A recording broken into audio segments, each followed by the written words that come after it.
கிறிஸ்துவுக்குள் பிரியமான சகோதர சகோதரர்கள் யாவருக்கும் கர்த்தராகிய இயேசு கிறிஸ்துவின் நாமத்தினாலே வாழ்த்து கூறி வரவேற்கிறேன். இன்றைக்கு நாம் எடுத்துக்கொண்ட தலைப்பு என்னவென்றால், கர்த்தர் நீதிமானை கைவிட மாட்டார். கர்த்தர் எப்பொழுதுமே பாத்தீங்கன்னா நீதிமானை கைவிடவே மாட்டார். முதல்ல ஒரு வசனம் வாசிக்கலாம். சங்கீதக்காரன், அதாவது தாவீது, அவர் ஒரு மெய்ப்பனாக இருந்திருக்கிறார், ஒரு இராணுவ வீரனாக இருந்திருக்கிறார், ஒரு ராஜாவாக இருந்திருக்கிறார். அதே சமயத்துல தன்னுடைய உயிருக்கு பயந்து எதிரிகளிடமிருந்து நிறைய தடவை தப்பிச்சு ஓடி இருக்கிறார். அவர் என்ன சொல்றாருன்னு பாருங்க. சங்கீதம் 37 அதிகாரம் வசனம் 25. சங்கீதம் 37 அதிகாரம் வசனம் 25ல தாவீதானவர் என்ன சொல்றாருன்னு பாருங்க. நான் இளைஞனாய் இருந்தேன், முதுவயதுள்ளவனானேன், ஆனாலும் நீதிமான் கைவிடப்பட்டதையும் அவன் சந்ததியை அப்பத்துக்கு இறந்து திரிகிறதையும் நான் காணவில்லை. பாருங்க, அவரு சின்ன வயசுலயே இருந்திருக்கிறார். நான் இளைஞனா இருந்தேன், முதிர் வயது உள்ளவன் ஆனேன். நான் சின்ன வயசுல இருந்து பாக்குறேங்க. நான் இப்ப எனக்கு ரொம்ப பெரிய வயசாயிடுச்சு, நான் ரொம்ப வயசானவனா மாறிட்டேன். என் வாழ்நாள் முழுவதும் நான் நிறைய விஷயத்த ஆராய்ச்சி பார்க்கும் பொழுது நீதிமான் கைவிடப்பட்டதையும், அதாவது கர்த்தருக்கு யாரு பிரியமா நடக்கிறாங்களோ, நீதியா நேர்மையா யார் நடக்கிறாங்களோ அவர்கள் கைவிடப்பட்டதையும், அவன் சந்ததி அப்பத்துக்கு இறந்து திரிகிறதையும் நான் காணவில்லை. எந்த ஒரு நீதிமானும் மத்தவங்க கிட்ட கையேந்தி நான் பார்த்ததில்லை, பசி பட்டினி பஞ்சம் அப்படின்னு நான் கேள்விப்பட்டதே இல்லை அப்படின்ட்டு தாவீது சொல்கிறார். நம்மளுடைய வாழ்க்கையிலையும் நம்ம நிறைய பேரை பார்த்திருக்கோம். கர்த்தருக்கு யார் ரொம்ப பிரியமுள்ளவர்களா நடக்கிறார்களோ, யாரு ரொம்ப நீதியா நேர்மையா இருக்கிறாங்களோ, எல்லா காரியங்களிலும் கர்த்தர் அவர்களை கைவிட மாட்டார். அவங்க கிட்ட காசு பணம் எல்லாமே இருக்கலாம், அவங்களுக்கு உடம்புல பிரச்சனை இருக்கலாம், வாழ்க்கையில கவலை இருக்கலாம், குடும்பத்துல பிரச்சனை இருக்கலாம். ஆனா இருந்தாலும், இப்படிப்பட்ட பிரச்சனைகள் இருந்தாலும் கர்த்தர் அவர்களை கைவிட மாட்டார். அவர்களுடைய எல்லா துன்பத்திலிருந்து அவர்களை விலக்கி காப்பார். கர்த்தர் நீதிமானை கைவிட மாட்டார் அப்படிங்கிற ஒரு தலைப்பின் கீழாக வாசிச்சுட்டு வரோம். நீதிமானை கைவிட மாட்டார்னா அவங்களுக்கு எப்பவுமே ஏழ்மையே இருக்காதான், அவர்களுக்கு எப்பவுமே கஷ்டங்களே இருக்காதான், அவர்களுக்கு எப்பவுமே கவலைகள் இருக்காதா, குடும்பத்துல பிரச்சனைகள் இருக்காதா, உறவுகளுக்கு இடையே எந்த ஒரு பாதிப்பும் இருக்காதா? எல்லாமே இருக்கும். அந்த எல்லாமே இருந்தாலும் கூட கர்த்தர் அவங்க கூடவே இருந்து, அந்த நீதிமான் கூடவே இருந்து அவனுக்கு நேரிடுகிற எல்லா பிரச்சனைகளையும் இருந்து அவர்களை விலக்கி காப்பார். கடுகளவு விசுவாசம். அதுதான் இங்க சொல்றாரு பாருங்க தாவீது, நான் இளைஞனா இருந்தேன், முதிர் வயதும் உள்ளவனானே, ஆனாலும் நீதிமான் கைவிடப்பட்டதையும் அவன் சந்ததி அப்பத்துக்கு இறந்து திரிகிறதையும் நான் காணவில்லை. பாருங்க, நம்ம யோசிக்கணும். கர்த்தர் நமக்கு கொடுக்கிறாரா, அதை வச்சு நம்ம வாழ பழகும். யாராச்சும் ஒரு இழிச்சவாயம் கடிச்சுட்டான், அவனை நம்ம ஏமாத்தி பொழைக்கலாம் அப்படின்னு நினைக்கிறவங்க எப்படி கர்த்தருடைய பார்வைக்கு முன்னாடி நீதிமானாக இருக்கப்படுவார்கள். கடைசி வரைக்கும் அவங்க அதே நிலைமையிலே தான் வச்சிருப்பாரு கர்த்தர். மத்தவங்களை ஏமாத்தி பொழைக்கணும், மத்தவங்களை ஏமாத்தி வாழ்க்கையில முன்னேறணும்னு நினைக்கிறவங்க கர்த்தர் பாத்தீங்கன்னா கடைசி வரைக்கும் அதே நிலைமையில வச்சிருப்பாரு, இன்னும் அதுக்கு கீழே தான் வச்சிருப்பாங்க. வாழ்க்கையில எந்த ஒரு முன்னேற்றமும் இருக்க. நம்மளுடைய வேலையிலையும் தேவனை தேடுகிற விதத்திலையும் நேர்மையா இருந்து பாருங்க. நம்மளுடைய விஷயங்களை எல்லாத்திலும் நேர்மையா இருந்து பாருங்க. அவ்வளவு சீக்கிரத்துல கர்த்தர் கைவிடவே மாட்டார். சங்கீதம் 34 அதிகாரம் வசனம் 19 வாசிக்கலாம் பாருங்க.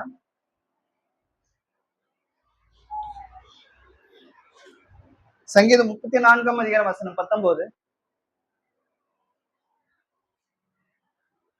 நீதிமானுக்கு வரும் துன்பங்கள் அநேகமாயிருக்கும், கர்த்தர் அவை எல்லாவற்றிலும் நின்று அவரை விடுவிப்பார். இதுல ரெண்டு விதமான உண்மைகள் இருக்கு.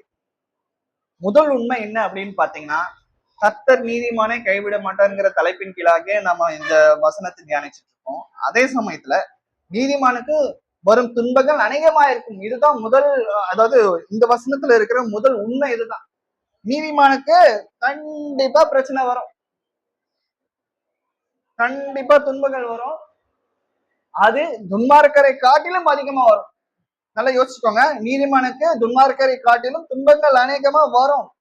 அது வரவே வராது அப்படிங்கிறது கிடையாது. நான் கர்த்தராகிய இயேசு கிறிஸ்துவ விசுவாசிக்கிறேன், யெகோவா தேவனை நான் வணங்கிட்டு இருக்கேன் அப்படின்னா நமக்கு பாத்தீங்கன்னா துன்பங்கள் வராம இருக்குமா? எல்லாரும் நிறைய பேர் இப்படிதான் சொல்லி ஏமாத்துவாங்க.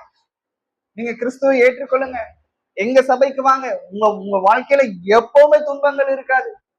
நீங்க அள்ளி அள்ளி கொடுக்க கொடுக்க, நீங்க நிறைய காணிக்கை கொடுக்க கொடுக்க கர்த்தர் உங்களுடைய குறைவை எல்லாம் நிறைவாக்குவார். உங்களுடைய உங்களுக்கு இருக்கிற எல்லா கவலையும் பிரச்சனையும் நீங்க அப்படின்னு சொல்லி ஏமாத்தோம். அப்படி கிடையாது. கிறிஸ்துக்குள்ள யாரு உண்மையா நேர்மையா நடக்க ஆரம்பிக்கிறார்களோ, நீதிமானா இருக்க ஆரம்பிக்கிறார்களோ, அவர்களுக்கு துன்பங்கள் அநேகமா இருக்கும், வரும். ஆனா கர்த்தர் அப்படியே விட்டுற மாட்டார். நல்லா யோசிச்சுக்கோங்க. நமக்கு நீதிமான் சோதிக்கப்படட்டும் அப்படின்னு சொல்லிட்டு விட்டுற மாட்டார். இன்னொரு ஒரு உண்மையை சொல்றார். அது என்ன உண்மை அப்படின்னா, கர்த்தர் அவைகள் எல்லாவற்றிலும் நின்று அவனை விடுவிப்பார். பாருங்க, இதுதான் மிகப்பெரிய உண்மை. முதலாவது சொன்னதும் உண்மை, துன்பங்கள் வருவதும் உண்மை, அதே அதே துன்பத்தை அவர் எடுத்து போடுவதும் உண்மைதான். வாழ்க்கையில எப்பவுமே ஏற்றத்தாழ்வு இருக்கணும். எப்பவுமே நம்ம சந்தோஷமா இருந்துட்டோம்னா கர்த்தரை விட்டு நம்ம பின்வாங்கி போவோம். நமக்கு ஏதாச்சும் ஒரு சோதனை வருதுன்னா நம்ம கர்த்தரை இறுக்கமா பிடிச்சுக்கிறதுக்கு ஒரு வாய்ப்பா நினைச்சுக்கோங்க. கொஞ்ச நாள் சந்தோஷப்படுவோம், என்னடா இந்த சந்தோஷம் நிலைச்சு நிக்கலையே, ஏதோ ஒரு விதத்துல அடுத்து நமக்கு அடி வந்துகிட்டே இருக்கு, வாழ்க்கையில முன்னேறவே முடியாம ஒரு ஏதோ மனசுல ஏதோ ஒரு கவலை, உடம்புல ஏதோ ஒரு கவலை தொடர்ந்து வந்துகிட்டே இருக்கு. ஒரு பிரச்சனை முடிஞ்சா இன்னொரு ஒரு பிரச்சனை. அந்த மாதிரி பிரச்சனை வரும்போது கர்த்தர் இறுக்கமா கெட்டியமா பிடிச்சுக்கோங்க. இதாவே உங்க மேல பாரத்தை போட்டு நான் இறங்குறேன், தயவு செஞ்சு எனக்கு எல்லா தேவையான நன்மையான காரியத்தையும் கொடுங்க. இப்போ இப்படி ஒரு பிரச்சனை வந்திருக்கு, குடும்பத்துல இப்படி ஒரு பிரச்சனை வந்திருக்கு, என்னுடைய பிள்ளைகளுக்கு இப்படிப்பட்ட ஒரு பிரச்சனை வந்திருக்கு, உடம்புல இப்படிப்பட்ட ஒரு பிரச்சனை வந்திருக்கு. நான் கவலைப்பட மாட்டேன், எனக்கு வலி இருக்கு, இருந்தாலும் நான் கவலைப்பட மாட்டேன். ஏன் அப்படின்னா, நீங்க எனக்கு நல்ல ஒரு சுகத்தை தருவீங்கிற விசுவாசம் எனக்கு இருக்கு. என்னுடைய பலவீனத்திலே உங்களுடைய பலன் பூரணமா விளங்குங்கிற அந்த விசுவாசம் எனக்கு இருக்கு. பாருங்க, இதுதான் கர்த்தர் எதிர்பார்க்கிறாங்க. நமக்கு இருக்கிற எல்லா சலுகைகள், நமக்கு வருகிற எல்லா உதவிகளும் நின்னு போனாலும் சரி, தடை செய்யப்பட்டாலும் சரி, சத்துருக்கள் மூலியமாக நமக்கு கிடைக்க வேண்டிய எல்லா நன்மையான காரியங்களும் தடைப்பட்டாலும் சரி, கர்த்தர் என்னதான் இருந்தாலும் கர்த்தர் என் கூட இருக்கிறார், எனக்கு தேவையான எல்லா நன்மையான காரியங்களை அவர் செய்து முடிப்பார். ஒரு வழி இல்லாம அவர் பல வழிகளில் அவர் செய்து முடிப்பார். ஒரு வழி அடிச்சாலும் அவர் பல வழிகளை அவர் தரப்பார். உதாரணத்துக்கு 1 ராஜாக்கள் 17ஆம் அதிகாரம் வசனம் 6 கூட எலியாங்கிற ஒரு நல்ல நீதிமான், கர்த்தருடைய ஊழியக்காரன். அவருக்கு எப்படி அவர் ஒரு நீதிமான், அவர் எப்படி கைவிடாம இருக்கிறாருன்னு பாருங்க. 1 ராஜாக்கள் 17ஆம் அதிகாரம் வசனம் 6.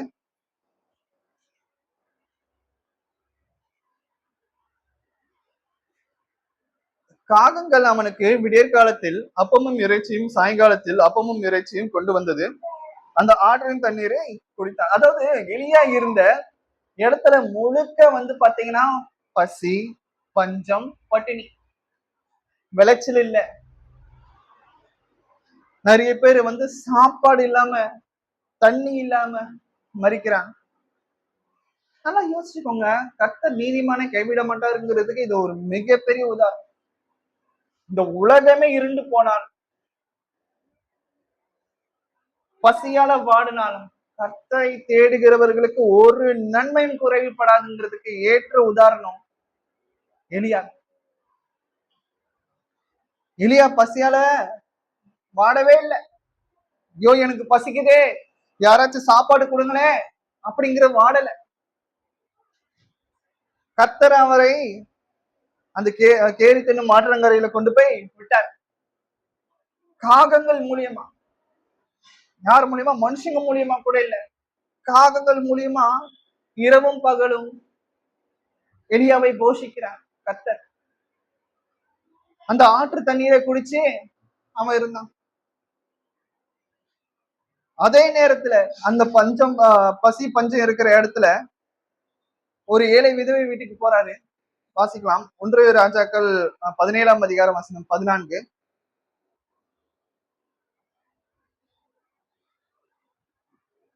1 ராஜாக்கள் 17ஆம் அதிகாரம் வசனம் 14. கர்த்தர் தேசத்தின் மேல் மலையை கட்டளையிடும் நாள் மட்டும் பானையின் மா செலவழிந்து போவதும் இல்லை, கலசத்தின் எண்ணெய் குறைந்து போவதும் இல்லை என்று இஸ்ரவேலின் தேவனாகிய கர்த்தர் சொல்லுகிறார் என்றான். அந்த ஏழை விதவைக்கு ஒரு பையன் இருக்கான். அவங்க விறகு பொறுக்கிட்டு இருக்காங்க. கொஞ்சோண்டு எண்ணெய், கொஞ்சோண்டு மாவு இருக்கு. அடுத்த வேலைக்கு சாப்பாடு இல்லை. அந்த ஒரு வேலை சாப்பிட்டு அவங்கள ஜீவனை விட வேண்டியதுதான். அந்த நேரத்துல எலியா போய் எனக்கு ஒரு அப்பத்தை சுட்டுட்டு வாங்க அப்படின்ற. பாருங்க, தன்னுடைய ஜீவியத்துக்கு இருந்த ஒரு அப்பம், தன்னுடைய தனக்கும் தன்னுடைய மகனுக்கும் இருந்த அந்த ஜீவியத்துக்கு இருந்த அப்பத்தையும் எண்ணெயும் எடுத்து சுட்டு ஊழியக்காரருக்கு ஃபர்ஸ்ட் கொடுக்குறாங்க. அவரு பிரேயர் பண்ற, ஜெபிக்கிறார். கர்த்தர் எப்படிப்பட்ட ஒரு அற்புதத்தை செய்யறாரு பாருங்க. கர்த்தர் தேசத்தின் மேல் மலையை கட்டளையிடும் நாள் மட்டும் பாருங்க, அந்த தேசத்துல அந்த மலையை நிப்பாட்டி வைத்ததே கர்த்தர் தான். அந்த மழை பெய்யுற வரைக்குமே பாத்தீங்கன்னா அந்த பானையில மா செலவழிந்து போவதும் இல்லை, கலசத்தின் எண்ணெய் குறைந்து போவதும் இல்லை. பாருங்க, நம்மளுடைய வாழ்க்கையில இப்படிப்பட்ட ஒரு சம்பவங்கள் நடந்து கொண்டு இருக்கு. நிறைய பேருக்கு புரியாம இருக்கு. நான் இந்த காலத்துல இந்த நேரத்துல நான் இப்படி இருக்கேன் அப்படின்னா எனக்கு உதவி பண்றதுக்கு பெருசா யாருமே கிடையாது. என்னை தட்டி தூக்கி விடுறதுக்கு யாருமே கிடையாது. நான் தோல்வி அடையும் போது, நான் சோர்ந்து போகும்போது, பலவீனமாகும் போது நிந்திக்கிறதுக்கு நிறைய பேர் இருப்பாங்க, தவிர தைரியம் ஊட்டுவதற்கு, உற்சாகம் ஊட்டுவதற்கு எத்தனை பேர் இருக்காங்க? கொஞ்சம் யோசிப்பாரு. ஆனா கூட கர்த்தர் எப்பவுமே நம்ம கூட இருந்து நம்மளை தேற்றி வருகிறார். நமக்கு இருக்கிற எல்லா கவலைகளையும் அவர் நீக்கி போடுகிறார். நம்ம யோசிப்போம், இவ்வளவு பெரிய கவலைகள், பிரச்சனைகள் எல்லாமே எனக்கு என் கண்ணு முன்னாடி அப்படியே மழை மாதிரி இருந்துச்சு. ஆனா அதுக்கு இப்ப பாத்தீங்கன்னா அது எதுவுமே இல்லாம மாதிரி கர்த்தர் பண்ணுவார். அவர் எப்படிப்பட்டவர் அப்படின்னா, பாலைவனத்துல நீரூற்றுகளை உண்டு பண்ணுகிறவர், செங்கடலை இரண்டாக பிளக்க பண்ணினவர். அப்படி இருக்கும் பொழுது நம்மளுடைய வாழ்க்கையில இந்த விஷயம் நடந்து முடியாது, இது கண்டிப்பா சாத்தியம் இல்லை, நான் இனி சுகம் பெற மாட்டேன், எனக்கு அவ்வளவுதான் அப்படின்னு நிறைய பேரு டாக்டரே நம்மளை கைவிட்டாரு. ஏதோ ஒரு வழியில கர்த்தர் நம்மளை வழிநடத்துவார். இப்பொழுது நம்ம கண்ணு முன்னாடியே நகமி சிஸ்டர் இருக்கான். எவ்வளவோ ஒரு இடத்துல போய் பார்த்துட்டு இருந்தாங்க, திரும்ப திரும்ப திரும்ப திரும்ப போய் பார்த்துட்டு இருந்தாங்க. கர்த்தர் அப்படியே விட்டுட்டாரா? இல்ல, ஒரு வழி அடிச்சா இன்னொரு வழி தரப்ப. அந்த ஒரு டாக்டர் கைவிட்டாங்கன்னா கர்த்தர் மிகப்பெரிய ஒரு மருத்துவர். விசுவாசம் உள்ள ஜெபம் பிணியாளியை ரட்சிக்குங்கிற மாதிரி நம்ம இந்த மாதிரி உலகத்துல நம்ம கூட இருக்கிறவங்க, ஏன் நம்ம வாழ்க்கையிலே நிறைய கர்த்தர் நமக்காக செய்த அற்புதங்களை, அதிசயங்களை நம்ம பார்த்துட்டுதான் இருக்கோம். கண்டும் நாம கர்த்தரை விசுவாசிக்கலன்னா எப்படி? அவரை ஆராதிக்கலன்னா எப்படி? அவருக்கு நம்ம நன்றி செலுத்தலன்னா எப்படி? கொஞ்சம் யோசிச்சு பாருங்க. இன்னொரு உதாரணம், யோசேப்புக்கு பாத்தீங்கன்னா அடி எக்கச்சக்க பிரச்சனை. தன்னுடைய சொந்த அண்ணன்மார்களே அடிமையா விக்கிறான். அடிமையா போனான். அவன் மேல தப்பான ஒரு குற்றப்பழி சுமருது. அதுக்கப்புறம் பிறகு வந்து பாத்தீங்கன்னா அவனுக்கு ஒரு பெரிய ஜெயில் தண்டனை கிடைக்குது. அடுத்தடுத்து பிரச்சனை. ஆனா கர்த்தர் வந்து யோசேப்பை கைவிட்டாரா? இல்ல. யோசேப்பு ஒரு நீதிமான். அவன் நீதிமானா இருக்கிறதுனால அவனுக்கு பிரச்சனை இல்லைன்ட்டு இல்ல. அவனுடைய சகோதரர்கள் மூலியமா பிரச்சனை. அடிமையா கொண்டு போகப்பட்டான். அவன் மேல போத்திபார் மனைவி தப்பான பழிய சுமத்தினாங்க. அதனால அவனுக்கு வந்து பாத்தீங்கன்னா சிறை சிறை சிறை தண்டனை கிடைச்சது. ஆனா கர்த்தர் யோசேப்பை கழுவிட்டாரா? இல்ல. பாருங்க, ஆதியாகமம் 39ஆம் அதிகாரம் வசனம் 2. ஆதியாகமம் 39ஆம் அதிகாரம் வசனம் 2. கர்த்தர் யோசேப்போட இருந்தார். அவன் காரிய சித்தி உள்ளவனானான். பாருங்க, காரிய சித்தி உள்ளவன் அப்படின்னா எல்லா விஷயத்திலும் கெட்டிக்காரனா இருப்பான் ஒருத்தர். அப்போ எல்லா விஷயத்திலும் கெட்டிக்காரன்னா அவனுக்கு கர்த்தர் நல்ல ஒரு ஞானத்தை, அறிவையும் புத்தியும் கொடுத்திருக்கணும். நல்ல ஒரு பலனை கொடுத்திருக்கணும். உற்சாகமுள்ள ஆவியை அவனுக்கு வந்து கொடுத்திருக்கணும். அப்படி இருந்தா மாத்திரம்தான் அவன் வந்து அவன் காரிய சித்தி உள்ளவனா இருப்பான். அவன் என்ன நினைக்கிறானோ, அவன் என்ன ஆசைப்படுறானோ அது அவனுக்கு நடக்கும். அதுதான் காரிய சித்தி உள்ளவன். பாருங்க, கர்த்தர் யோசிப்போட இருந்தான். அவன் காரிய சித்தி உள்ளவனா. அதே கர்த்தர் இப்போ நம்முடைய கூட இருக்கிறார். நமக்கு நேரிடுகிற எல்லா பிரச்சனைகளில் இருந்து நம்மளை விலக்கி காத்திருக்கிறார். நமக்கு தெரியாது, நம் கண் பார்வைக்கு தெரியாது. நம்மளை சுத்தி அவருடைய தேவ தூதர்களை வைத்து நம்மளை வேலையெடுத்து பாதுகாக்கிறார். போக்கிலும் சரி வரத்திலும் சரி. நம்ம அவர் இல்லைன்னா நம்ம எப்பயோ வந்து பாத்தீங்கன்னா நிர்மூலமாயிருக்கும். நானே நிர்மூலமாயிருக்கும். இப்ப நான் உங்க கூட இருந்து பேசணும்னா கர்த்தருடைய கிருபை. இப்ப நீங்க அங்க இருந்து கர்த்தருடைய வார்த்தை கேட்கிறீங்க, அதுவும் கர்த்தருடைய கிருபை, இரக்கம். அவருடைய இரக்கங்களுக்கு முடிவே இல்லை. யோசேப்பு குறித்து பார்த்தோம். இன்னும் தானியேலை குறித்து பார்க்கணும்னா அவருக்கும் வந்து பாத்தீங்கன்னா தானியேலை வந்து தப்பான பழிய சுமத்தி சிங்க கபில போடுறாங்க. அவரை எப்படியாச்சும் கொலை பண்ணி போடணும் அப்படின்ட்டு போடுறாங்க நினைக்கிறாங்க. ஆனா கர்த்தர் சிங்கத்தோட வாயை அடைக்கிறார். தானியேல் 6ஆம் அதிகாரம் வசனம் 22. தானியேல் 6ஆம் அதிகாரம் வசனம் 22. சிங்கங்கள் என்னை சேதப்படுத்தாதபடிக்கு தேவன் தம்முடைய தூதனை அனுப்பி அவைகளின் வாயை கட்டி போட்டார். கர்த்தர் நீதிமான ஒரு போதும் கைவிட மாட்டாருங்கிறதுக்கு இதுவும் ஒரு உதாரணம். நாம இதெல்லாம் எப்பவுமே தயவு செஞ்சு ஒரு ஒரு ஒரு கதையாவோ அந்த மாதிரி நம்ம நினைச்சு படிக்காதீங்க. தயவு செஞ்சு இதெல்லாம் நடந்த ஒரு உண்மை சம்பவம். 2000, 3000, 4000 வருடங்களுக்கு முன்பாக நடந்த ஒரு சம்பவம் இது. கர்த்தர் நீதிமானை கைவிட மாட்டாருங்கிறதுக்கு ஒரு உதாரணம். அதே கர்த்தர் தானியேல் இறந்துட்டார். ஆனா கர்த்தருக்கு அழிவு இருக்கா? இல்ல. தானியேலை காப்பாற்றின கர்த்தர் இப்பொழுது தேவன் நம்ம கூடவே இருக்கிறார். யெகோவா தேவன் நம்ம கூட இருக்கிறார். கர்த்தராகிய இயேசு கிறிஸ்து நம்ம கூடவே இருக்கிறார்.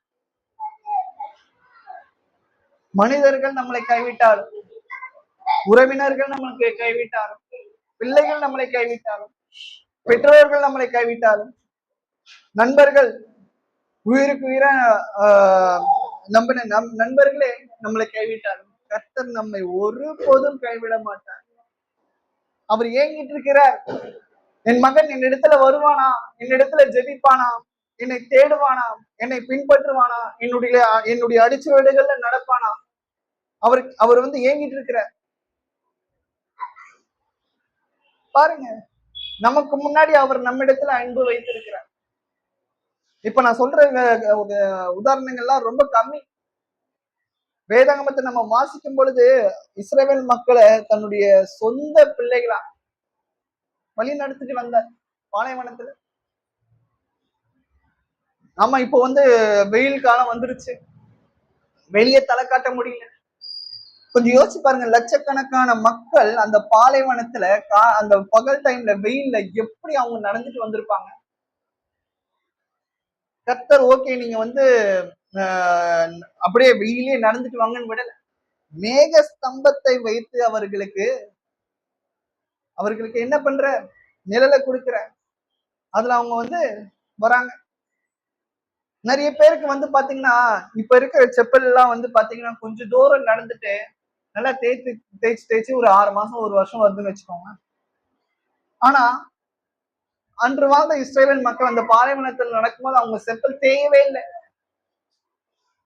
அவங்க தலையில எண்ணெய் போட்டது காயவே இல்லை. நைட் டைம்ல ரொம்ப குளிரும்.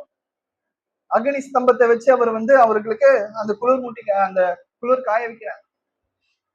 இப்படி எல்லாம் கர்த்தர் நீதிமன்ற, அதாவது தன்னுடைய பிள்ளைகளை அவர் வந்து வழி நடத்துகிறார்.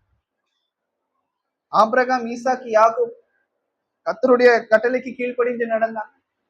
இன்னும் நிறைய ஊழியக்காரர்கள் கர்த்தருக்கு கீழ்ப்படிஞ்சு நடக்கும்போது கர்த்தர் அவர்களுக்கு ஆசீர்வாதத்தை கொடுக்கிறார். புதிய ஏற்பாட்டுல கர்த்தராகிய இயேசு கிறிஸ்து சொல்றாரு பாருங்க, நீதிமான் கைவிட மாட்டாருங்கிறதுக்கு ஒரு மிகப்பெரிய ஒரு விஷயம் கர்த்தராகிய இயேசு கிறிஸ்து சொல்றாரு பாருங்க. மத்திய 6:26 ஆகாயத்து பச்சைகளை கவனித்து பாருங்கள், அவைகள் விதைக்கிறதும் இல்லை, அறுக்கிறதும் இல்லை, களஞ்சியத்தில் சேர்க்கிறதும் இல்லை, அவைகளையும் உங்கள் பரமபிதா பிழை கூட்டுகிறார், அவைகளை பார்க்க நீங்கள் விசேஷித்தவர்கள் அல்லவா. நம்ம இந்த வசனம் எல்லாம் வாசிக்கும் பொழுது வாசிக்கிறதோட இல்லாம அந்த அர்த்தத்தை புரிந்து கொண்டு நம்ம உணரணும். பறவைகளுக்கு எல்லாம் வந்து பாத்தீங்கன்னா 6 அறிவு இருக்கா? இல்ல. எல்லா மிருகத்துக்கும் வந்து பாத்தீங்கன்னா 6 அறிவு இருக்கா? மனுஷங்களுக்கு மட்டும்தான் 6 அறிவு. அப்படி 5 அறிவுள்ள பிராணிக்கு கர்த்தர் வந்து பிழை கூட்டும் போது அவர் சாயலில் நம்மளை உண்டாக்கி இருக்கிறார். நம்மளை கைவிட்டுருவாரா? கொஞ்சம் யோசிச்சு பாருங்க. உலகத்துல இருக்கிற நம்மளுடைய அப்பா அம்மா கூட கைவிடலாம். கர்த்தர் நம்மளை ஒருபோதும் கைவிட மாட்டார். பாருங்க, ஆகாயத்து பச்சைகளை கவனித்து பாருங்கள், அவைகள் விதைக்கிறதும் இல்லை, அறுக்கிறதும் இல்லை, களஞ்சியங்களில் சேர்த்து வைக்கிறதும் இல்லை. மக்கள் இப்போ இந்த காலத்துல எல்லாம் வந்து என்னன்னா, மக்கள் வந்து எதையாச்சும் சேர்த்து வைக்கணும். எனக்கு இல்லைன்னா கூட என்னுடைய பிள்ளைகள் வந்து அந்த சேர்த்து வச்ச பணத்துல வச்சு ஜாலியா சந்தோஷமா இருப்பாங்க, கர்த்தரை மறந்து. அதுக்குதான் நம்ம சேர்த்து வைக்கிறோம்.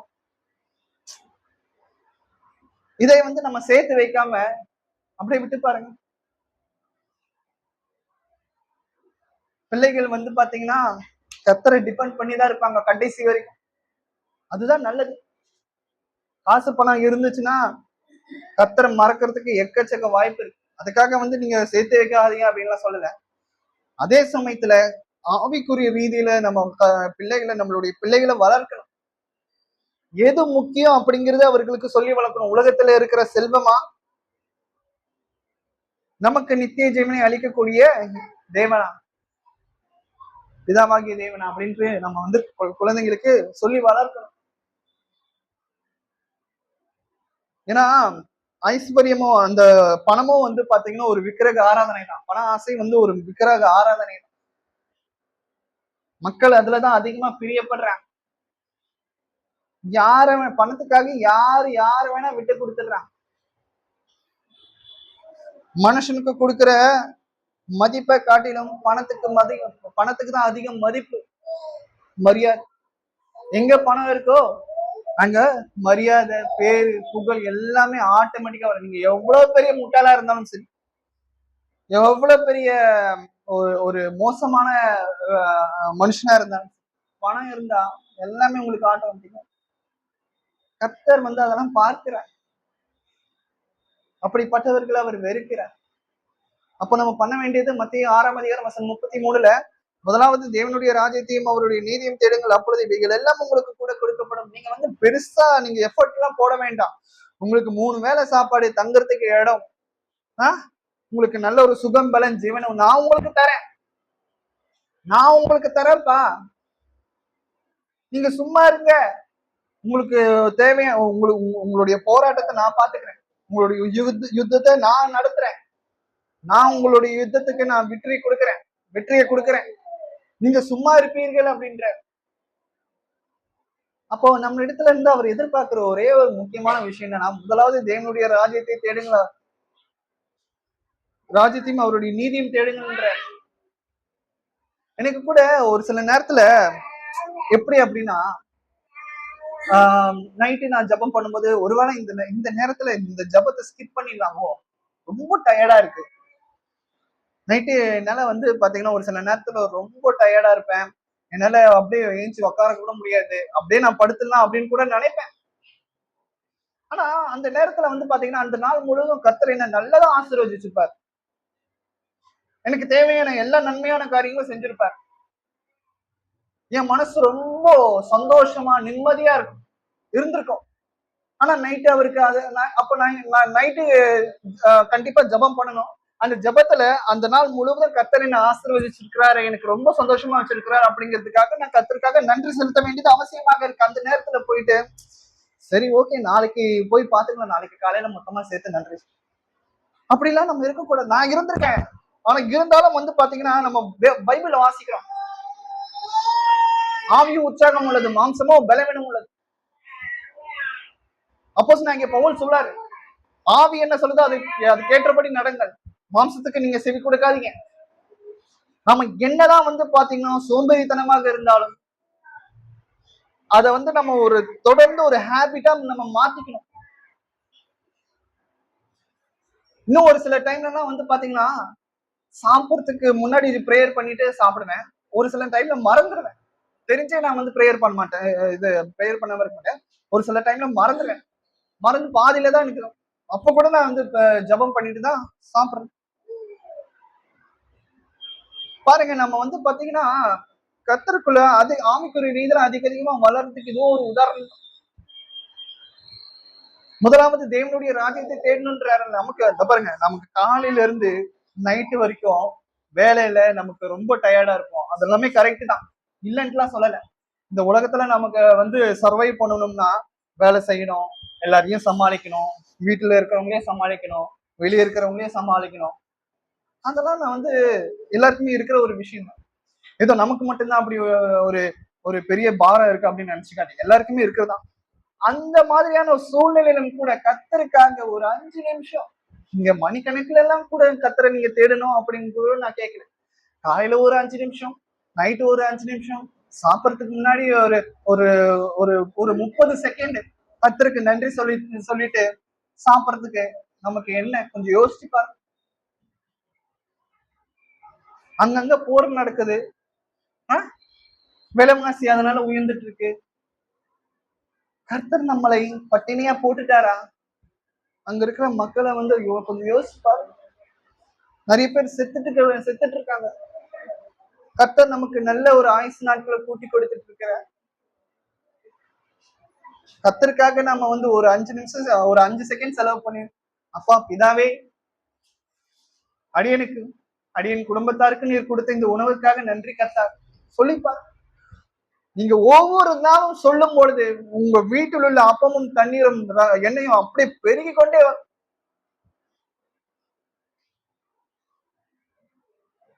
வழக்கமா எங்க வீட்டுல இருக்கிற சிலிண்டர் வந்து பாத்தீங்கன்னா 2 மாசம், இன்னும் 1.5 மாசம் வரும். நானும் பாக்குறேன் இந்த சிலிண்டர் எப்படா காலியாவும் பாத்துட்டு இருக்கேன். அதுக்கு இன்னும் வருது 3 மாசம் ஆயிடுச்சு. இன்னொரு சிலிண்டர் இருக்கு வீட்டுல, ஃபுல்லா இருக்கு. நானும் எப்படா இது காலியாவும் புதுசா புக் பண்ணலாம், அது லேட் ஆகும் பாக்குறேன். பழைய சிலிண்டர் இன்னும் 3 மாசத்துக்கு மேல போயிட்டு இருக்கு. என்ன என்ன என்ன எப்போ அது காலியாகும் தெரியும். அப்புறம் யோசிச்சேன், இந்த மாதிரியான சூழ்நிலையிலும் கூட கர்த்தர் ஏதோ ஒரு விதத்துல நம்மளை வந்து ஆசீர்வதிச்சுட்டு வந்துட்டே இருக்கிறார். அவருடைய கிரியைகள்லாம் வந்து பாத்தீங்கன்னா பைபிள வாசிக்கிறோம், மகத்துவமானது அப்படின்னு. நம்மளுடைய வாழ்க்கையில அது ஒவ்வொரு விஷயம் நடக்கும்போது நம்ம அது யோசிச்சு பார்க்கணும். அந்த வசனத்தை நம்ம யோசிச்சு பார்க்கணும். என்னன்னா எல்லாரும் நிறைய பேர் வீட்டுல வந்து சிலிண்டர் வந்து இல்லாம இருக்கிறாங்க. ஆனா கர்த்தர் நமக்கு ஏற்கனவே இருக்கிற பழைய சிலிண்டரை இன்னும் காலியாகாம வைத்திருக்கிறாரே அப்படி. இதெல்லாம் யோசிக்க, கர்த்தர் செய்கிற காரியங்கள்லாம் வந்து பாத்தீங்கன்னா சொல்ல முடியாது. அடுத்ததா கூட வாசிக்கலாம். அப்போஸ்தலர் நடபடிகள் 4ஆம் அதிகாரம் வசனம் 34. அப்போஸ்தலர் நடபடிகள் 4ஆம் அதிகாரம் வசனம் 34.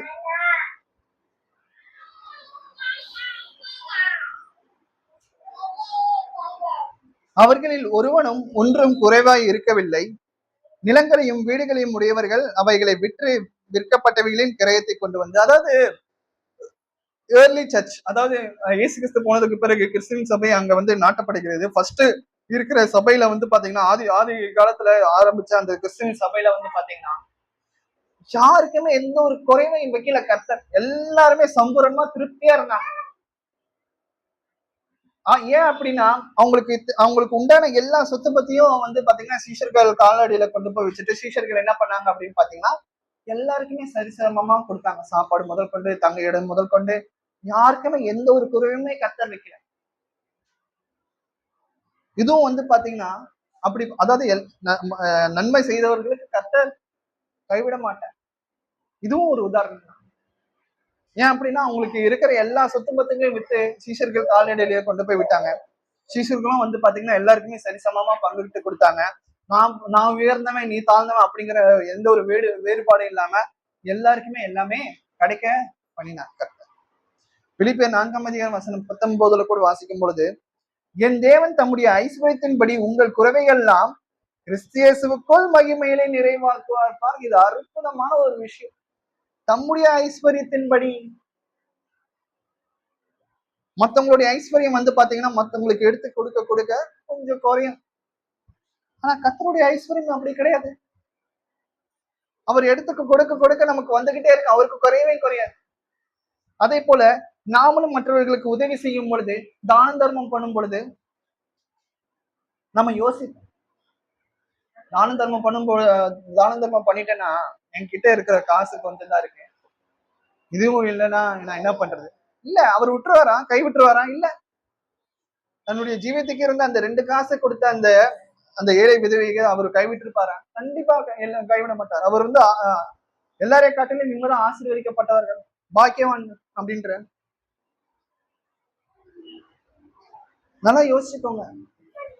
எனக்கு பின்னாடி என் பிள்ளைகள் எப்படி இந்த உலகத்துல வளரும்? அவங்க தனிச்சு போயிடுவாங்களே, ஒருவேளை நான் இறந்துட்டேனா, மறிச்சுட்டேனா, அவர்களை யாரு பார்த்துப்பாங்க? கொஞ்சம் யோசிச்சு பாருங்க.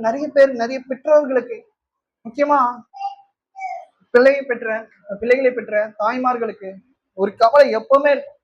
அதாவது ஹஸ்பண்டுக்கு கூட வந்து பாத்தீங்கன்னா, கணவன்மார்களுக்கு கூட உலக கவலைகள், நிறைய கவலைகள் அவங்க வந்து மைண்ட்ல இருந்தாலும், மெயினா தாய்மார்களுக்கு தங்களுடைய பிள்ளைகளை குறித்து தான் வந்து ஒரு மெயின் கவலையா இருக்கும். அதுக்காக வந்து பாத்தீங்கன்னா அப்பாக்களுக்கு வந்து பாத்தீங்கன்னா பிள்ளைகள் மேல கவலை இல்லைன்ட்டு இல்லை, அவர்களுக்கும் இருக்கும். ஆனா அதை காட்டிலும் வந்து பாத்தீங்கன்னா தாய்மார்களுக்கு, அம்மாக்களுக்கு வந்து பாத்தீங்கன்னா பிள்ளைகளுடைய எதிர்காலத்தை குறித்து அதிக கவலை.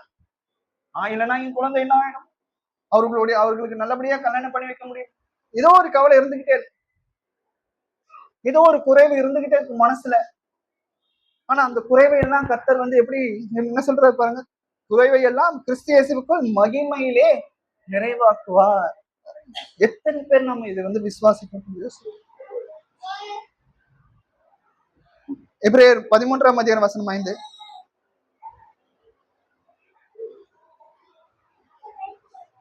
எபிரேயர் 13:5. நீங்கள் பண ஆசை இல்லாதவர்களாய் நடந்து உங்களுக்கு இருக்கிறவைகள் போதும் என்று எண்ணுங்கள். நான் உன்னை விட்டு விலகுவதும் இல்லை, உன்னை கைவிடுவதில்லை என்று கர்த்தர் சொல்லி இருக்கிறாரே. பாருங்க, எபிரேயர் ஆசிரியர் சொல்றார், நான் உன்னை விட்டு விலகுவதும் இல்லை. இது வந்து யார் சொல்ற? யெகோவா தேவன் சொல்கிறார். பழைய ஏற்பாட்டின் காலத்துல மோசே யோசுவாக்கெல்லாம் சொன்ன அந்த ஒரு தீர்க்க தரிசனமான அந்த ஒரு விஷயம், அதை நினைவுபடுத்தி, நீங்க பண ஆசை இல்லாதவர்களா இருங்க. தயவு செஞ்சு, நிறைய பேர் பணத்துல டிபெண்ட் பண்ணி இருப்பாங்க. எங்க அப்பா அம்மா என்னை விட்டு போனாலும் சரி, என் கூட யாருமே இல்லைனாலும் சரி, என்கிட்ட காசு இருக்கு, நான் அதை வச்சு முன்னேறிப்பேன், அதை வட்டிக்கு விட்டு நான் சாப்பிடுவேன். பாருங்க, நமக்கு வந்து மிகப்பெரிய ஒரு விஷயம் என்ன அப்படின்னா, இப்போ இன்னைக்கு நான் 3 வேளை சாப்பிட்டுட்டேன், என்கிட்ட காசு இருக்குது. இதே காசு, இதே சாப்பாடு, இதே துணி, இதே இடம் நாளைக்கு இருக்குமா? நிச்சயம் இல்லாத ஒரு வாழ்க்கை. அதுதான் வந்து பாத்தீங்கன்னா இதுக்கெல்லாம் யாரு பயப்படுவாங்க அப்படின்னா, கண்டிப்பா எல்லாருமே பயப்படுவாங்க. இங்க இருக்கிற எல்லாருமே பயப்படுவாங்க. நானும் பயப்படுவேன். ஆனா நமக்கு உள்ள ஒரு விஷயம் வந்து ஒண்ணு வேணும். என்ன வேணும் அப்படின்னா, இன்னைக்கு ஆசீர்வதித்த தேவன், இவ்வளவு நாள் என்னை ஆசீர்வதித்த தேவன், இவ்வளவு நாள் என்னையும் என் குடும்பத்தாரையும் போஷித்த தேவன் இனிமேலும் வழி நடத்த மாட்டாரா? கொஞ்சம் யோசிச்சு பாருங்க.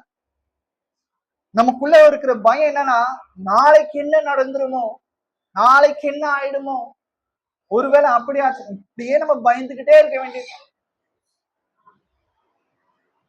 அப்படி பயந்துகிட்டே இருக்கிறவங்க வாழ்க்கையில எப்பவுமே முன்னேற்றம் அடைந்துதான் சாங்க. நீங்க கர்த்தர் மேல பாரத்தை போடுங்க. கர்த்தர் எனக்காக யாவையும் செய்து முடிப்பார். அவருடைய நாமத்தை கொண்டு நான் ஒரு செயல்ல இறங்கினேன். நான் பிரேயர் பண்ணியிருக்கேன். கர்த்தர் அதுக்கு உண்டான விடையை தருவார். நிறைய பேர் கம்ஃபர்ட் ஜோன்லயே இருப்பாங்க. அதாவது எந்த ஒரு ரிஸ்க் எடுக்க மாட்டாங்க, எந்த ஒரு வேலைக்கும் போக மாட்டாங்க, அடுத்தவங்களுடைய சம்பளத்துல வாழ்றது, அடுத்தவங்களுடைய உழைப்புல வாழ்றது. தாய் தகப்பான்மார் கடைசி வரைக்கும் நமக்கு வந்து சாப்பாடு போட்டுருவாங்க, கஞ்சி ஊத்திடுவாங்க. எங்க அப்பா அம்மா எனக்கு ரொம்ப நிறைய சொத்து சேர்த்து வச்சிருக்கிறாரு. இல்லைன்னா அடுத்தவனை ஏமாத்தி பொழைக்க. இதெல்லாம் இதெல்லாம் ரொம்ப நாளைக்கு நீடிக்காது. கடைசி வரைக்கும் அவங்க அடுத்தவங்களை ஏமாத்தி ஏமாத்தி பொழைச்சு அவங்களா நிறைய பேர் வந்து பாத்தீங்கன்னா அதே இடத்துலதான் இருக்க முடியும். அப்படியே அவங்க சொத்து சேர்த்து வச்சாலும் அது கடைசி கடைசி வரைக்கும் அவங்களுக்கு கை கொடுக்காது. உடம்ப நல்லா பெருத்து வச்சுப்பாங்க, மத்தவங்களை ஏமாத்தி ஏமாத்தி. பெருத்து வச்சு என்ன பிரயோஜனம்? நடக்க முடியாது, மாடி படிக்கட்டு ஏற முடியாது, சுகரு பிபி எல்லாமே வந்தோம். அடுத்ததாக நீதிமொழிகள் 10:3.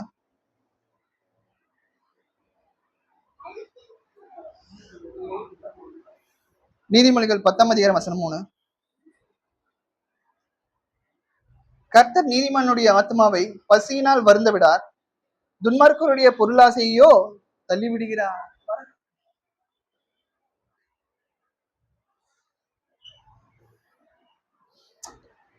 நார்மலா ஒரு மனுஷனுக்கு 3 வேளை சாப்பிடுவோம். இந்த காலத்துல கண்ட மணிக்கு சாப்பிட்டு கண்ட நேரத்துக்கு சாப்பிட்டுட்டு இருக்கோம். 3 வேளை தாண்டி 4 வேளை 5 வேளை 6 வேளை சாப்பிட்டுட்டு இருக்கோம். பாருங்க, கர்த்தர் நீதிமானுடைய ஆத்மாவை பசியினால் வருந்த விடா. ஏதோ ஒண்ணு இருக்கு, நம்ம பசியா இருந்தாலும் வீட்டுல ஏதோ சமைச்சு சாப்பிடறதுக்கு ஏதோ ஒண்ணு கர்த்தர் நமக்காக வைத்திருப்பார். இல்ல அப்படின்னா கூட யார் மூலியமா வச்சு அந்த பசியை நீக்கிறதுக்கு கர்த்தர் நமக்கு உதவி செய்வார். சிங்கக்குட்டிகள் தாழ்ச்சி அடைந்து பட்டினியை கிடைக்கும், கர்த்தரை தேடுகிறவர்களுக்கு ஒரு நன்மையும் குறைப்படாது. கர்த்தரை தேட ஆரம்பிச்சதுக்கு பிறகு, மனப்பூர்வமா தேட ஆரம்பிச்சதுக்கு பிறகு நம்ம எத்தனை பேர் நம்ம பசியால வாழி இருக்கோம் யோசிப்பாங்க. அதாவது நாம சந்தோஷமா இருக்கும் பொழுது கர்த்தரை தேடுறது முக்கியம் கிடையாது. அந்த கர்த்தரை எல்லா நேரத்திலும் தேடணும். நம்ம வந்து சந்தோஷமா இருக்கும் பொழுது கர்த்தர் மேல விசுவாசிக்கிறது காட்டிலும் நமக்கு எல்லா கதவுகளையும் அடைத்ததுக்கு பிறகு இவன் வந்து பொழைக்கவே மாட்டான்டா, இவன் வாழ்க்கையில முன்னேறவே மாட்டான்டா, இவனுக்கு இருக்கிற பிரச்சனைகள் கடைசி வரைக்கும் இப்படிதான் இருக்கும், என் வாழ்க்கையில இதுக்கு மேல முன்னேறவே முடியாதுங்கிற அந்த ஒரு தருணத்துல கூட அந்த விசுவாசம் கர்த்தர் மேல யார் வைத்திருக்கிறார்களோ கர்த்தர் அவர்களை உயர்த்தக்கூடியவரா இருக்கிறார். அது யாரு நினைச்சாலும் சரி. இந்த மாதிரியான வார்த்தைகள் கர்த்தர் துன்மார்க்கருக்கு கொடுக்கல, நீதிமானுக்கு கொடுத்திருக்கிறார். அவருடைய அடிச்சடைகளின் பிரகாரம் நடக்கிறவர்களுக்கு கொடுத்திருக்கிறார். நமக்குள்ள இருக்கிற அந்த ஐஸ்வர்யம், சொத்து பத்து, வேலை, பலன், இது எல்லாத்தையும் காட்டிலும் கர்த்தர் முன்னிலைமையை வைங்க. எனக்கு நல்ல வலிமையான உடல் இருக்கு, எனக்கு கர்த்தர் நல்ல ஒரு ஞானத்தை எனக்கு நல்ல ஒரு ஞானம் இருக்கு, அதை வச்சு நான் முன்னேறிப்பேன். எனக்கு ஒரு நல்ல ஒரு வலிமை இருக்கு, அதை வச்சு நான் முன்னேறிப்பேன். என்கிட்ட நிறைய காசு இருக்கு, அதை வச்சு நான் முன்னேறிப்பேன். அப்படி இல்லை. கர்த்தர் இல்லைன்னா நம்ம ஆடவும் முடியாது, அசைய முடியாது சுத்தமா. அது மாத்திரம் இல்லாம நிறைய பேர் வந்து பாத்தீங்கன்னா பழைச நினைச்சு பார்க்க மாட்டாங்க. அதாவது கசப்பான காரியங்களை விட்டுருங்க. கர்த்தர் நம்மளை எந்த இடத்துல நாம இருந்தோம், இப்ப எந்த அளவுக்கு கர்த்தர் நம்மளை உயர்த்தி இருக்கிறார், தயவு செஞ்சு அதை யோசிச்சு பாருங்க. ஏன்னா தாவீது வந்து யோசிச்சு இருக்கிறார். அவர் வந்து இள வயதிலையும் வந்து பார்த்திருக்கிறார், முதிர் வயதிலையும் பார்த்திருக்கிறார். நீதிமான பிதாவாகிய தேவன் யோகாபதி கைவிட்டதே கிடையாது. இப்ப நம்ம கூட கர்த்தராகிய இயேசு கிறிஸ்துவும் சேர்ந்து இருக்கிறார். பிதாவாகிய தேவன், கர்த்தராகிய இயேசு கிறிஸ்து, பரிசுத்த 3 பேரும் நமக்கு இருக்காங்க. நம்ம கூடவே இருக்கிறாங்க, கைவிடவே மாட்டாங்க. பாருங்க, நம்ம என்ன வாசிச்சோம் ஸ்டார்டிங்ல? சங்கீதம் 37 அதிகாரம் வசனம் 25. நான் இளைஞனா இருந்தேன், முதிர் வயதும் உள்ளவனானேன், ஆனாலும் நீதிமான் கைவிடப்பட்டதையும் அவன் சந்ததியை அப்பத்துக்கு இறந்து திரிகிறதையும் நான் காணவில்லை. அற்புதமான ஒரு விஷயத்த அவர் வந்து சாதாரணமா சொல்லாம தன்னுடைய வாழ்க்கையில அனுபவிச்ச ஒரு விஷயத்த பார்த்து அனுபவிச்ச ஒரு விஷயத்த அவர் வந்து சொல்றார். நாமளும் வந்து பாத்தீங்கன்னா நீதியா கர்த்தருக்கு பிரியமுள்ளவர்களா நடக்கும்போது நமக்கும் இப்படிப்பட்ட ஒரு ஆசீர்வாதமான விஷயம் கிடைக்கும். இதுல கேள்வி என்னன்னா, நான் நீதிமானா? நம்மளை நாமே ஒரு தராசுல போட்டு பார்த்துக்கணும். நான் நீதிமானா? நான் கர்த்தருக்கு பிரியமுள்ளவனா நடக்கிறேனா? கர்த்தருடைய வார்த்தை எனக்கு வந்து நேரிடுமா? அவர் என்னை ஆசீர்வதிப்பாரா? என்னை ரட்சிப்பாரா? நாம யோசிச்சு நம்ம கர்த்தருக்கு பிரியமா நடக்கும்போதே ஆட்டோமேட்டிக் கொஞ்சம் கஷ்டம்தான். ரொம்ப என்ன சொல்றது, ஆக்சுவலா இது வந்து ரொம்ப ஈஸியான ஒரு விஷயம். சாத்தான் அதையே ரொம்ப கஷ்டமா மாத்தி போடுறது. கர்த்தரை தேடுகிறது ரொம்ப ஈஸியான ஒரு விஷயம். ஒண்ணும் இல்லை, நீங்க கண்ணை மூடி ஜெபிச்சீங்கன்னா போதும். அது ரொம்ப ஈஸியான ஒரு விஷயம். அதாவது புரிஞ்சாதீங்கன்னா வந்து பாத்தீங்கன்னா அவங்கவுங்க சாமியில பாக்குறதுக்கு மலை மேல ஏறுவாங்க, குன்றுகள்ல ஏறுவாங்க, நடப்பாங்க. நம்மளுடைய தேவன் அப்படியா? நம்மளுடைய தேவன் தான் உண்மையுள்ள வானத்தையும் பூமியும் நம்ம யாவற்றையும் உண்டாக்கினவர். அவரை தேடுறது எவ்வளவு ஒரு பாரமா வந்து பாத்தீங்கன்னா சாத்தான் வந்து மாத்திரான்னு கொஞ்சம் யோசிச்சு பாருங்க. சோ நம்ம வந்து பாத்தீங்கன்னா இன்னைக்கு எடுத்த தலைப்பு என்ன அப்படின்னு பாத்தீங்கன்னா, கர்த்தர் நீதிமானை கைவிட மாட்டார், எப்பொழுதுமே அவர் கைவிட மாட்டார். கேள்வி என்னன்னா, நாம நீதிமானா அப்படிங்கறத நம்ம யோசிச்சு பார்க்க வேண்டியது அவசியமாக இருக்கு. பொறுமையா கேட்டு உங்கள் அனைவருக்கும் நன்றி. கர்த்தர் தாமே உங்களை ஆசீர்வதிப்பார்.